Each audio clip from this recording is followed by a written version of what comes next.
me see what she got. Dana, what's popping?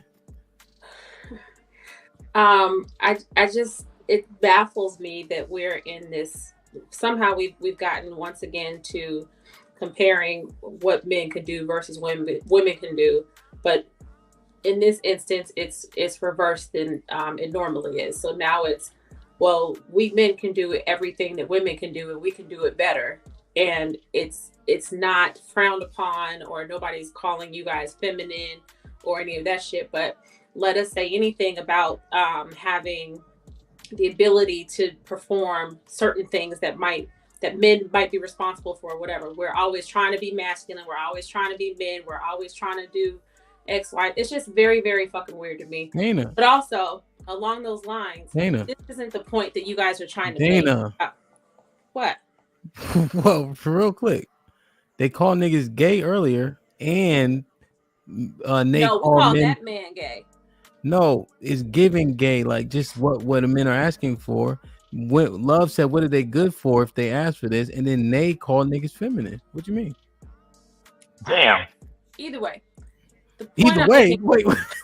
Yeah. Fuck all that shit. I'm still talking shit. All of that. Fuck all them facts. I'm still gonna talk my shit. My clarifying question was, Love seems to be speaking hold on, about. let Dana finish. Let Dana finish. But the point that I'm making is this isn't the point that you all are trying to make with the drizzle soft guy era, right? It's we all know that it's satire. It's not to say that you can do what we do or to compare who does what better. So what is the actual point that men are trying to get across by having this whole satirical movement and whatever? Because this isn't it. Well, I would say that it's simply showing the unreasonableness and like the irrationalness and irrationality and all these different things that women are doing. Hamp gave you guys a couple of examples earlier. Whatever, even when the men are doing what the men are supposed to do, is not enough. If me and you chilling and we dealing with each other, so on and so forth, and I take time out of my day to not only hit you up but send you some money for lunch, and you telling me that $30 ain't enough for lunch, bitch, I'm a grown man. I'm a big ass grown ass man. Okay, $30 is a great lunch for me. So I guarantee you, if it's good enough for me, and 99% of other men, it's good enough for you. Who the hell is going to lunch to 5-star restaurants like that anyway? But you know, again, it's this ain't can't don't want mentality of what everything that the men are doing are not good enough. So the men are going to say, hey, well, look, listen, we don't want 5-star restaurants. We don't want, exorbitant amounts of money. We don't want you to, do all these different things. But hey, how about you just do something small? A haircut. But fantastic. Is that real life or is that social media? No, it's a little bit. What? So what do you mean? The things that women are doing?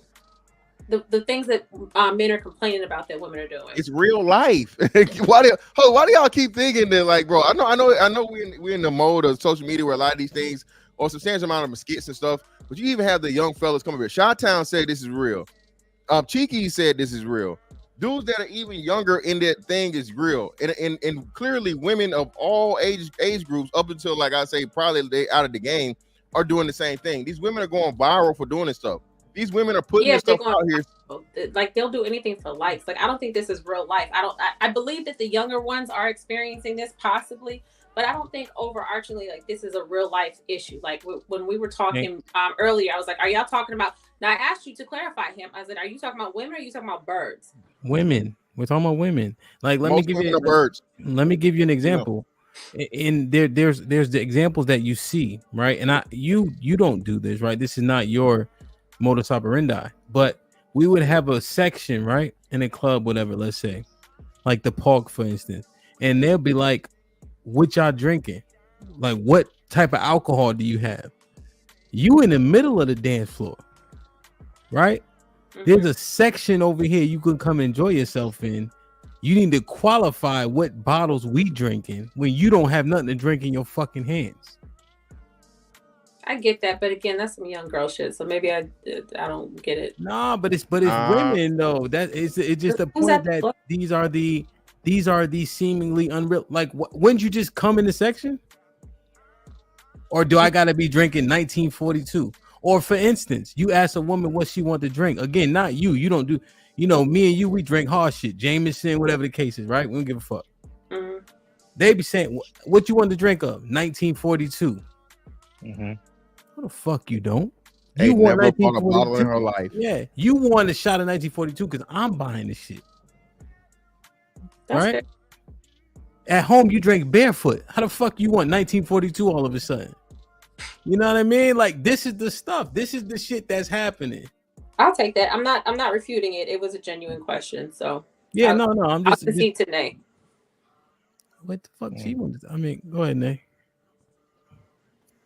I was just trying to figure out because Love C sounds like she's speaking more from a 2-parent household, and Fantastic seemingly sounds like he's speaking more from the single dad or single parent aspect. That's what it sounded like to me. So when Love C, you were speaking, I kept saying, okay, it sounds like you're saying that everybody has a role, but Fantastic is like, fuck the women's role, men, we gonna do it better.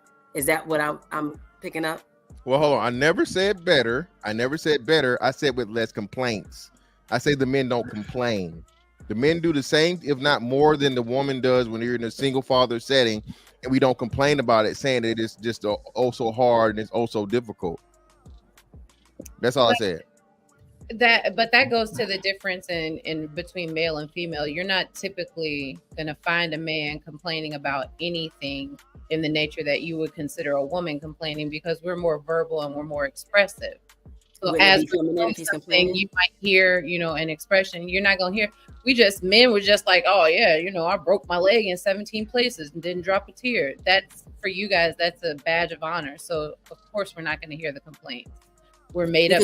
We're not supposed to function the same way. That's what brings balance in the home. Thank you. So wouldn't that be considered, if a man is complaining, wouldn't that be considered him operating from a more feminine aspect if he starts complaining about things? Let me handle this. No. Okay. Nay, aren't you like a nigga, like a spiritual journey healing type of nigga? Ain't that your thing? Like you live in like spirits and you like an Aquarius or aquarium or some shit? Yeah, you believe in all that stuff, right? Yes. Not aquarium, nigga. Come on. I definitely believe in, because we are all spirit. Now is that open to men or no? That's open to all of us. We're all spirit. Okay, so spirit first. So remember, you shamed the men when you were saying they want to be vulnerable. That makes them feminine. But I thought you want men. Vulnerability is an emotion that's usually equated to women. Okay, yeah. But why are you downplaying the men if you want people to get on these spiritual healing journeys? I'm not downplaying. I'm asking. But you call them feminine. That would be considered more of a feminine trait. But I also said that men and women. Hold on, slow down. You just said people can go on these spiritual healing journeys. So why is it now feminine when a man taps into his vulnerability? We both, men and women, both have feminine and masculine energy. We both have it. It's just that women are usually supposed to be tapped more into their femininity, and men are supposed to be tapped more into their masculinity. That is what I said. I understand what you're saying, right? But you're saying that these spiritual healing journeys are open to everyone. Mm-hmm. Are you saying that a man tapping into his emotions makes him more feminine? He be tapping into his feminine energy, yeah. You think that emotions are only feminine? I think being overly emotional, yes. Everyone has emotions. You all emote something. However, when you're tapping into it from a more feminine aspect, that you're being more feminine. So you think that emotions are only feminine? I think overly emotional, yes, it could be more feminine. So if a man is supposed to exude more strength, that's what a man is supposed to exude. There's no strength in vulnerability. Yes, there is, but it's a more of an emotion. I think I look at it like men are. What's the first rule of AA? The first rule of AA. I ain't never been to AA. I don't know. Admit that you have a problem. Ultimate vulnerability. Mm-hmm. Are you saying a man is feminine? Let's say God, this won't happen to anybody. But if his child passes, and you can have an overly emotional, right? Yeah. So that's what I'm saying. These qualifiers are scary when we try to say this is feminine, this is masculine. Like, let's be real. Stop calling men feminine for being expressive and demonstrative. Men talk how they talk, but oftentimes men get qualified. Well, There's nothing wrong with until it happens. that. I think that we all have that. However, there are women. There was a woman on the panel. I don't remember who it was, but there was a woman on the panel that said, "I don't want a man that's going to be operating more in his femininity because for her, she wants to be." I think that was Love C. It's like she wants to be more so led. I don't believe that she's going to want a man that's like, okay, he's extra feminine. Can I ask her a question, please? Who's her? Shanae? Yes, you.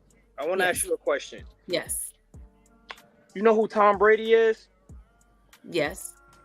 When he goes off on his receivers for dropping the ball and not running the right route, so the coach calling the wrong formation, is he being feminine or masculine? I think that he's being masculine because it's sports related. No, that's not the question I asked. Is he being feminine or masculine? But if he's going off on his players and the coach, if he's going off on his teammates and his coaches like he often did throughout his career, is he being feminine or masculine? Feminine. I guess you can say that could be masculine. He's being passionate about it. So, yeah. So why do somebody like Hamp or somebody like me ask questions in stark frustration, justified frustration, but we get called feminine? No, they don't call me feminine. I'm just saying though. No, I think that it's okay because we're all supposed to have both. It's fine. I'm not saying there's a problem to that. What I'm saying is sometimes you can exude more of it than the other. You can exude more femininity and more masculinity. That's what I'm saying. I don't think there's a problem with it. So my second question is, if a woman is out here talking about my God, my dude, you know what I'm saying, talking like a man and arguing with men, trying to fight men, is she being feminine? No, she's operating her masculine the same way a man that comes on panels and argues with women is being more feminine. That's bullshit. But men are supposed to say, you know what? I'm not going to argue with women. There's a man that comes on this panel right now. He'll straight up say, I ain't going to argue with you. Go on now. I'm going to name drop him, Hank. He'll be one of the first men that will say, I am not going to argue with no female. He's operating in a masculine. What are you talking about, man? But when a man is saying they want to go toe to toe with a woman, right there, you're not the same. Women are more argumentative. Women go at each other. Men are not supposed to do that with women. Honestly, that's a logical fallacy, to be honest with you. And what men do with females is concede to them, because we know that first of all that y'all are rational, y'all uncompromising, and for the most part y'all operate on emotion when we operate on logic. So the thing is, it's basically like fighting a child almost.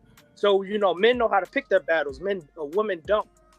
That's why we concede to y'all. But I think it's an effrontery, and I think it's disrespectful to men to come up here and say that we have to gauge and walk on eggshells because y'all want to be the vernacular police. That's basically what y'all saying. It's like, we have, just for your feelings' sake. We always have to protect your feelings when y'all don't go out of y'all way to protect ours. And then y'all say that when we express ourselves, we're being feminine. It's bullshit. You know it. But women are usually supposed to take things on the chest. Like men can come out here and say, you're not a man, y'all need to be more feminine. But y'all will say, we're supposed to be more feminine. Y'all acting too masculine. And what ends up happening is when men will say that to us, we're like, okay, yeah, and we don't get up in arms about it. But when women come out and say that men are being feminine, you're being your softer era, men get extra defensive. Nate, let me ask you a question. Yeah, I have a question for Nate too. Yeah, I'll be quick, Kasim. You can jump in. I wonder if a woman steps to a man, right, knowing she's at a physical deficit, who's tapping into what? I think she's big bugging because strength based, you should not be going. But who's tapping into what? I think a man naturally, and does she have to tap into a different type of energy, a masculine energy, to step to a man and be argumentative towards him? Yeah, I think that when she does that, she's stepping into a masculine role. She shouldn't be stepping into a role to go challenge a man and approach him. I agree. Yeah, and so if she's stepping into a man, a masculine frame, the man's not making any changes. So who's actually the culprit? Who's actually the one being a chameleon in that instance? In that instance, she's now becoming a chameleon because she's stepping into a man's role. The same way I said, if a man comes and he goes toe to toe with a woman and he starts being argumentative with a woman, he's stepping into his feminine energy. I I don't think it worked both ways. So what you're saying is a woman, if she goes and she approaches a man, she's stepping into a masculine, but it wouldn't be the same if a man's doing that. I'm saying that, in terms of when you arguing, going head to head, right? What do you have to tap into? Or do you think that being argumentative, having discourse is feminine naturally? Usually it's women that are usually the ones that argue. Men are supposed to be more logical. They know how to say, yo, bro, you know what I'm saying? They talk to each other. That's usually how it's supposed to be. Women are usually the ones that want to be like all extra rah-rah with each other. I'm just not all women. You understand that women aren't as disagreeable as men. Men are largely more disagreeable, which is often tied to success and salaries and things of that nature. Men don't accept the first offer they get. Women do. But they're not in an argumentative space in that way. I think women will do that a little bit more. And when a man is doing but they don't fight for things like money and things like that. Like when in high pressure situations, oftentimes men are facing and meeting those. So you're saying can I interject something? No. What you think, Nay? You're saying that women would concede more in a sense like that, where it comes to salaries? The truth is that they do, just based on the things that disagreeable people are often more successful in those fields, in the climbing a corporate ladder and things of that nature. And it's oftentimes men, because that's our natural disposition. But I thought that it was said before that women are more agreeable. I know, which is the point. Okay, so we're more agreeable. Okay. Which would make you less argumentative. I think we argue more with each other. But you understand we're talking about women arguing with men. Yeah, we should not be arguing with men. And when you do, are you in a masculine frame?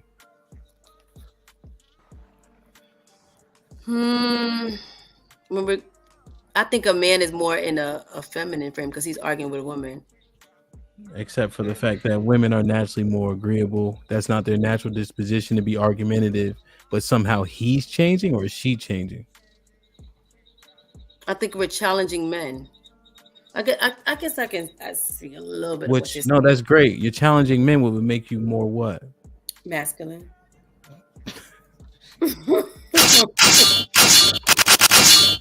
Go ahead, Kasim.